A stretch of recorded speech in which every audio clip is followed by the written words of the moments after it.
So west Indies கூட match ஜெயிச்சாச்சு, qualify ஆயாச்சு செமிஃபைனலுக்கு. இங்கிலாந்து கூட மேட்ச் வாங்கடிங்கிறனால பரவாயில்ல, செமிஃபைனல் பிரச்சனை கிடையாது. ஃபைனலில் யார் இருந்தால் தெரியல, 2 கண்டங்கள் இருக்காங்க, சவுத் ஆஃப்ரிக்கா நியூசிலாந்து. யார் வருவான்னு தெரியாது. சஞ்சு சாம்சன் சூப்பர் இன்னிங்ஸ், சரியான பேட்டிங். திலக் சூர்யா கொஞ்சம் கேமியோ, ஹர்திக்கு ஒரு சின்ன கேமியோ.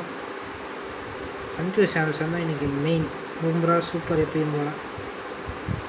வெஸ்ட் இண்டீஸ் பேட்டிங் நல்லா ட்ரை பண்ணாங்க, 2 பேரும் நல்லா கேட்ச் விட்டாங்க.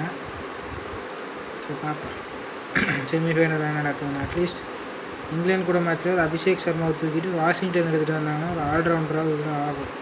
இல்லை ரூபேயை தூக்கிட்டு சிராஜ் பவுலிங்க்கு ஆகும், வாஷிங்டன் பேட்டிங்க்கு ஆகும். ஸோ 2 நல்ல சேஞ்சாக இருந்துச்சுன்னா நல்லா இருக்கும்னு நினைக்கிறேன். பார்ப்போம்.